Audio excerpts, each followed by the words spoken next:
Revelation 3589. From the 29th of October 1945. The Gates of Hell. The quintessence of Christ's teaching is the commandment of love for God and one's neighbor. Hence, wherever this is taught and practiced, there is true Christianity, there is the Church of Christ, which has its foundation in its firm faith in Him and which therefore will continue when all else comes to an end. His Church comprises believers who live according to His commandment of love and who are therefore permeated by His Spirit, which manifests itself openly or in secret, depending on what is best for the individual soul. And Jesus Christ guaranteed that this Church will last forever with the words, "The gates of hell shall not prevail against it." At the same time His words indicated that it will be attacked by the forces of hell. And His word is truth and will come to pass at the end of the time granted by God for the soul's redemption. Then the Church of Christ will be assailed by forces which are hostile to God. Yet it will remain victorious and be recognized as everlasting by its followers, by the community of believers who practice true Christianity, abide by the teachings of Christ and live a life of love.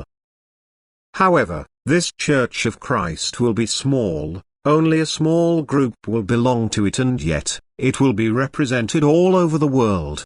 Truly lovingly active people and therefore true Christians will live all over the world. Their love will gain them wisdom, and thus they will also be profoundly devout and acknowledge the God of love who embodied Himself on earth in Jesus Christ and consciously strive towards Him.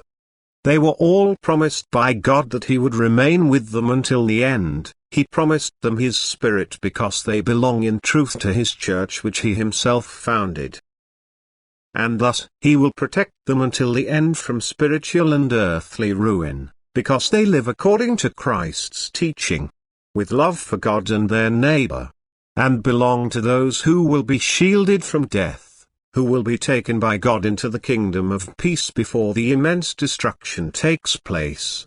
The small group constituting His Church will be the foundation again on the new earth. Christ's teaching will be proclaimed once more, love will be cultivated, and the people of the new earth will live in deep faith. For God's love had revealed itself to them. He Himself will stay in their midst because they fulfill His commandment of love for God and their neighbor.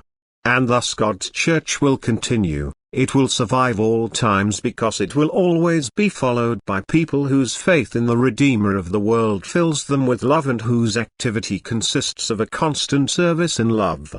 Because nothing can cease to exist which originates in God, which accepts love as its basic principle and therefore is divine. Amen.